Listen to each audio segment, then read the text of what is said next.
एक तरफ एक छात्र नेता है जो 7-8 दिन से अनजल त्याग कर यूनिवर्सिटी के गेट पर लेटा रहा, उसके बाद अब आईसीयू में हैं।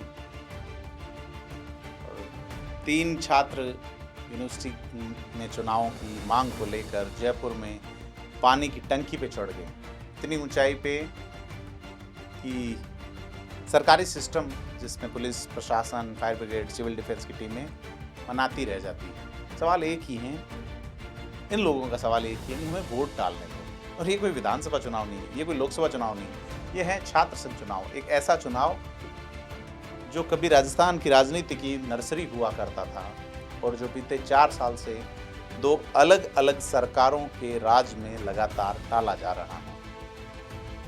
शुभम रेवाड़, जिनकी अब तबीयत खराब हो रही है, उन्हें विशेष यूनिट में रखा गया है। आज हम बात करेंगे कि कौन डरता है विद्यार्थियों के वोट से और कौन सी वो ताकतें हैं जो ये चाहती हैं कि करोड़ों अरबों के यूनिवर्सिटी बजट पर कभी कोई छात्र नुमाइंदा सवाल ही न उठाएं। मैं प्रदीप हूं और थिंक 360 आप देख रहे हों। तो आज बात करेंगे शुभम रेवाड़ की, एक युवा जो कि नागौर जिले के इलाके का रहने वाला है और छात्र नेता है राजस्थान यूनिवर्सिटी में। शुभम रेवाड़ नाम है। 8 दिन से यूनिवर्सिटी के मुख्य गेट पे आमरण अनशन के बाद अस्पताल में, फिर अब उनकी तबीयत बिगड़ रही है। 2 मांगे, पहली छात्र संघ चुनाव तुरंत बहाल किए जाएं और दूसरी राजस्थानी भाषा का एक नियमित विभाग स्थापित किया जाए। 7 दिन तक न सरकार बोली न प्रशासन और आखिरकार पुलिस ने बातचीत नहीं की। पुलिस ने उन्हें जबरन हिरासत में लेकर अस्पताल भेजा और धरना हटा दिया। सोचिए, जिस मांग का जवाब बातचीत की मेज पर मिलना चाहिए था, उसका जवाब पुलिस की गाड़ी में मिला। यही वो पल था जब गुस्सा फूटा। शुभम की गिरफ्तारी खबर फैलते ही जयपुर में एनएसयूआई की 3 कार्यकर्ता विजयपाल कुड़ी, वियोना जाट और कोशिन खान टोंक फाटक के पास रेलवे प्रशासन की एक ऊंची पानी की टंकी पर चढ़ गए। हाथ में पोस्टर लिए हुए सरकार के खिलाफ नारेबाजी शुरू। इनका गुस्सा सिर्फ छात्र संघ चुनाव को लेकर नहीं था, इनका जुड़ाव दिल्ली के जंतर मंतर पर हुए एक और आंदोलन से भी था, जहां छात्रों पर कथित लाठीचार्ज हुआ था। इन्होंने केंद्रीय गृह मंत्री अमित शाह के इस्तीफे की भी मांग उठाई। प्रशासन की तरफ से एक एडीएम मौके पर पहुंचे, ज्ञापन लेने की बात की, लेकिन छात्रों का कहना है ठोस बातचीत नहीं हुई, कोई आश्वासन नहीं मिला। कांग्रेस के 2 बड़े चेहरे अशोक गहलोत, सचिन पायलट भी इस मामले में कूदे और अशोक गहलोत ने सोशल मीडिया पे लिखा कि अब तक यूनिवर्सिटी प्रशासन को बातचीत नहीं करना असंवेदनशील दिखाता है। क्योंकि दोनों मांगे राज्य सरकार के दायरे में आती है, इसलिए सरकार को तुरंत हस्तक्षेप करना चाहिए। सचिन पायलट ने भी इस लाइन पे सरकार को घेरा। लेकिन सवाल ये आग अचानक नहीं बढ़ेगी, इसकी जड़ें 4 साल पुरानी हैं। तो शुरुआत की तरफ चलते हैं। 1967 से 2022 तक जब छात्र संघ चुनाव राजस्थान की सियासत की पहली सीढ़ी हुआ करते थे, राजस्थान में छात्र राजनीति का औपचारिक अध्याय 1967 में शुरू हुआ। राजस्थान यूनिवर्सिटी छात्र संघ यानी RUSU के चुनाव में, इसके बाद जयनारायण व्यास university, Mohanlal सुखाड़े university, Maharshi Dayanand Saraswati university Ajmer, Kota university, महाराजा गंगा सिंह यूनिवर्सिटी बीकानेर, तकरीबन हर बड़े राज्य विश्वविद्यालय और सरकारी कॉलेज में नियमित रूप से छात्र संघ चुनाव हुए थे। 2004 से 10 का बीच एक अलग रहा मौका। शुरुआत विद्यार्थियों की समस्याओं से हुई थी, हॉस्टल फीस, स्कॉलरशिप, कैंटीन, लेकिन धीरे धीरे ये मंच प्रदेश की राजनीति की पहली प्रयोगशाला बन गया। ABVP और NSUI के बीच का मुकाबला सीधे भाजपा कांग्रेस की लड़ाई की झलक बनने लगा और यहीं से एक दिलचस्प और राजनीतिक रूप से बेहद संवेदनशील पैटर्न सामने आया। एक धारणा यह बनी कि जब जब छात्र संघ चुनाव में ABVP जीती, राज्य में भाजपा सत्ता में आई और जब जब NSUI जीती, कांग्रेस सत्ता में पहुंची। यह सिर्फ एक चर्चा भर नहीं थी, बल्कि इसी आधार पर विश्लेषकों ने बाद में सवाल उठाया कि क्या छात्र संघ चुनाव के नतीजों को विधानसभा चुनाव का मिनी ओपिनियन पोल कहा जाए। और इसी को मान के सरकारें जानबूझकर इन्हें चुनावी साल में टालती। 57 साल तक ये परंपरा कुछ रुकावटों के साथ चलती रही।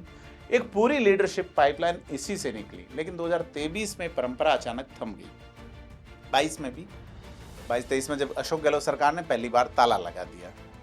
23 में तो अब अगस्त 2023 राजस्थान में विधानसभा चुनाव सिर पे थे। इसके ठीक इसी वक्त तत्कालीन गहलोत सरकार ने राज्य के सभी विश्वविद्यालयों, कॉलेजों में उस साल के छात्र संघ चुनाव पर रोक लगा दी। सरकार की तरफ से जो तर्क दिए गए उन्हें ध्यान से सुनिए, क्योंकि यही तर्क आगे चलकर बार बार दोहराए जाते हैं। पहला तथ्य है कि राष्ट्रीय शिक्षा नीति 2020 का क्रियान्वयन अभी चल रहा है, प्रशासनिक व्यवस्था इसमें उलझी है। दूसरा है यूनिवर्सिटीज में एडमिशन और रिजल्ट की प्रक्रिया अभी जारी है। तीसरा और सबसे दिलचस्प कि लिंगदोह समिति की सिफारिशों का उल्लंघन होता। लिंगदोह कमेटी, जिसे सुप्रीम कोर्ट के निर्देश पर 2005 में बनाया गया था, यह सुनिश्चित करने के लिए बनी थी कि छात्र संघ चुनाव साफ सुथरे, हिंसा मुक्त और पारदर्शी तरीके से हों। सत्र शुरू होने के करीब 6 से 8 हफ्तों के बीच चुनाव पूरे कर लिए जाने चाहिए। 4 से 5 हफ्ते बीत चुके हैं। उम्मीदवारों के खर्च की सीमा तय हो, कोई आपराधिक पृष्ठभूमि वाला उम्मीदवार नहीं लड़े।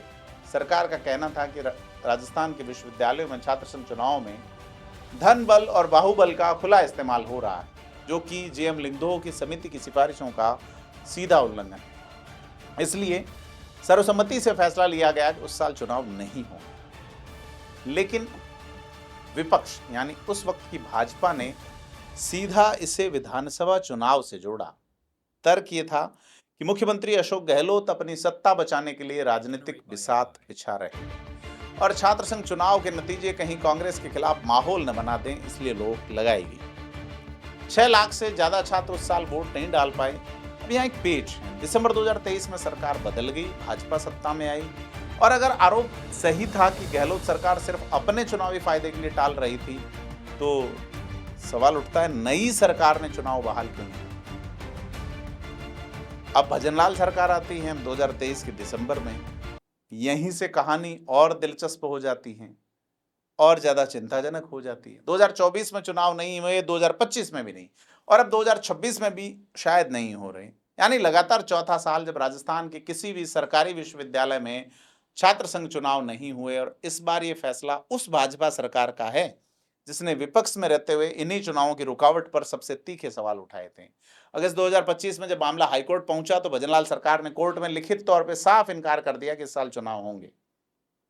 सरकार का तर्क वही पुराना था। लिंगदोह कमेटी की सिफारिशों के मुताबिक सत्र शुरू होने के 6-8 हफ्ते के भीतर चुनाव करना जरूरी है और यूनिवर्सिटी कॉलेज प्रशासन अभी इस स्थिति में नहीं है कि यह प्रक्रिया पूरी कर सकें। इस फैसले के खिलाफ एनएसयूआई ने सड़क से लेकर विधानसभा तक संघर्ष का ऐलान किया। मामला फिर हाईकोर्ट से सिंगल बेंच पहुंचा। 19 दिसंबर 2025 को कोर्ट ने एक बड़ा आदेश दिया। राज्य सरकार और चुनाव आयोग को निर्देश दिया कि हर साल छात्र संघ चुनाव के लिए कैलेंडर जारी किया जाए ताकि ये प्रक्रिया मनमाने तरीके से टाली न जा सके। लेकिन ये राहत ज्यादा दिन नहीं टिकी। मई 2026 में राज्य सरकार की स्पेशल अपील पे हाईकोर्ट की डिवीजन बेंच ने सिंगल बेंच के इस पूरे आदेश पर रोक लगा दी, यह कहते हुए कि सिंगल बेंच ने याचिका में उठाए मुद्दों से बाहर जाके निर्देश दिए। चुनाव आयोग को तो इस मामले में पार्टी ही नहीं बनाया गया था। यानी कानूनी लड़ाई में भी छात्रों को झटका लगा और नतीजा वही, चुनाव फिर टल गए। अब असली सवाल पे आते हैं कि डर किससे? क्योंकि छात्र संघ चुनाव होने से नुकसान किससे और फायदा किससे? राजस्थान के सरकारी विश्वविद्यालय, राजस्थान यूनिवर्सिटी, जोधपुर की जयनारायण व्यास विश्वविद्यालय, उदयपुर का मोहनलाल सुखाड़िया विश्वविद्यालय, कोटा का विश्वविद्यालय, भरतपुर का विश्वविद्यालय, बांसवाड़ा का, ये सब मिलाकर हर साल करोड़ों से अरबों रुपए तक का बजट करते हैं। यूजीसी का पैसा आता है, प्राइवेट विद्यार्थियों की फीस आती है और सरकारी की तो आती ही आती है। भवन निर्माण, छात्रावास, लैब, स्कॉलरशिप, भर्तियां, ठेके। और छात्र संघ नहीं होता तो एक बात पक्की हो जाती है कि इस पूरे खर्चे पर कैंपस के अंदर से किसी निर्वाचित छात्र प्रतिनिधि का कोई सवाल नहीं होगा। सोचिए, जिस हॉस्टल में आप रहते हैं, जिस लाइब्रेरी में बैठते हैं, जिस मेज में खाना खाते हैं, उसके बजट पर सवाल उठाने वाला, प्रशासन से जवाबदेहिता मांगने वाला कोई निर्वाचित छात्र प्रतिनिधि ही नहीं है। और जो है वो प्रशासन द्वारा मनोनीत हैं, यानी वो प्रशासन को जवाबदेह हैं, विद्यार्थियों को नहीं। तो ये सिर्फ एक छोटी बात नहीं है, ये लोकतंत्र की सबसे बुनियादी परिभाषा से जुड़ा हुआ सवाल है। जहां जवाबदेही खत्म होती है वहीं भ्रष्टाचार और मनमानी की गुंजाइश बढ़ती है। और सबसे विरोधाभासी बात सुनिए, जिन्हीं कॉलेजों और यूनिवर्सिटी में छात्र संघ चुनाव पर 4 साल से ताला है, वहां शिक्षक संघों यानी टीचर्स एसोसिएशन के चुनाव नियमित रूप से होते हैं। प्रोफेसर अपने प्रतिनिधि चुन सकते हैं, जिनकी संख्या 200-500 ज्यादा से ज्यादा होगी। कर्मचारी अपने प्रतिनिधि चुन सकते हैं, सिर्फ छात्र नहीं चुन सकते। अगर हिंसा और अव्यवस्था का डर वजह होता तो सवाल है कि सरकार फिर कानून व्यवस्था लागू करने में नाकाम है। शिक्षकों के चुनाव में तो रुकावट नहीं है, अब पंचायत राज के चुनाव भी होने कोर्ट के डंडे पे। तो यही वो विरोधाभास है जिसे शुभम रेवाड़ जैसे छात्र नेता बार बार उठा रहे हैं। एक विरोध प्रदर्शन के दौरान उन्होंने पूर्व मुख्यमंत्री, केंद्रीय मंत्री और बड़े राजनेताओं के कटआउट लगाए थे, यह दिखाने के लिए कि इनमें से ज्यादातर नेता कभी छात्र संघ चुनाव जीतकर ही पॉलिटिक्स में आए थे। सीधा सा सवाल था, जिस सीढ़ी से चढ़कर आप यहां पहुंचे, उस सीढ़ी को आप तोड़ क्यों रहे हैं? अब नुकसान की असली कीमत क्या है? 4 साल यानी लगभग एक पूरी छात्र पीढ़ी ऐसी निकल चुकी है जिसने कभी वोट डाल के अपना छात्र संघ अध्यक्ष नहीं चुना। जो छात्र 2022 में कॉलेज में एडमिशन लेता था, वो अब ग्रेजुएशन पूरी करके निकल गया, बिना ये जाने कि कैंपस का लोकतंत्र होता क्या है। और इसका सीधा असर पड़ता है राज्य की लीडरशिप पाइपलाइन पे। छात्र संघ चुनाव सिर्फ एक कैंपस इवेंट नहीं थे, ये वह जगह थी जहां भाषण देना, संगठन बनाना, चुनाव लड़ना, हार जीत को स्वीकार करना और वो सब सीखा जाता था। यही वो लैब थी जहां से राज्य को दशकों तक विधायक, सांसद और मंत्री मिलते रहे। आज वो लैब बंद है। जब तक बंद है तब तक छात्रों की रोजमर्रा की समस्याएं, फीस बढ़ोतरी, हॉस्टल की हालत, स्कॉलरशिप में देरी, इन्हें उठाने वाला कोई संगठित निर्वाचित मंच नहीं है। जो बचता वो है सड़क पर भूख हड़ताल यानी पानी की टंकी पे चढ़ना। यही वजह है कि शुभम रिवाड़ की भूख हड़ताल और टंकी पर चढ़े छात्र नेता ये अलग अलग घटनाएं नहीं है, ये एक ही टूटे हुए सिस्टम के दो सिरे। जब बातचीत का रास्ता 4 साल से बंद है तो लोग या तो भूखे बैठेंगे या ऊंचाई पर चढ़कर चीखेंगे, क्योंकि उनके पास कोई और मंच ही नहीं बचा। सवाल आपके लिए, तो हम वापस उसी सवाल पे आते हैं जिससे हमने शुरुआत की कि डर किससे है?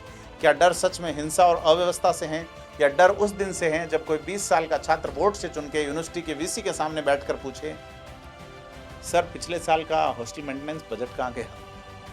लाइब्रेरी में नई किताबें क्यों नहीं आ रही? भाजपा एवं कांग्रेस दोनों सरकारों ने विपक्ष में रहते हुए छात्र संघ चुनाव बहाली की मांग की और सत्ता में आते ही वही रास्ता अपनाया जिसका ये कभी विरोध करते थे। ये सिर्फ एक पार्टी की नीति नहीं है, ये सत्ता में बैठी हर पार्टी की स्थिति। छात्र संघ चुनाव न कराना किसी एक सरकार की गलती नहीं, यह एक ऐसी व्यवस्था बन गई है जिसमें दोनों बड़े दलों को फायदा नजर आता है। बेकाबू छात्र राजनीति से मुक्ति और अनियंत्रित यूनिवर्सिटी बजट पर पूरा नियंत्रण। नुकसान सिर्फ एक तबके का है, राजस्थान के उन लाखों छात्रों का, उनके परिजनों का जो अपना पेट काट के अपने बच्चों को पढ़ने भेजते हैं और उनकी आवाज सुनने वाला कोई निर्वाचित प्रतिनिधि ही नहीं। आपकी क्या राय? क्या छात्र संघ चुनाव तुरंत बहाल होने चाहिए या फिर सरकार का तर्क सही है? कमेंट करके जरूर बताइएगा और थिंक 360 को सब्सक्राइब जरूर कीजिएगा। मिलते हैं अगली रिपोर्ट में। धन्यवाद।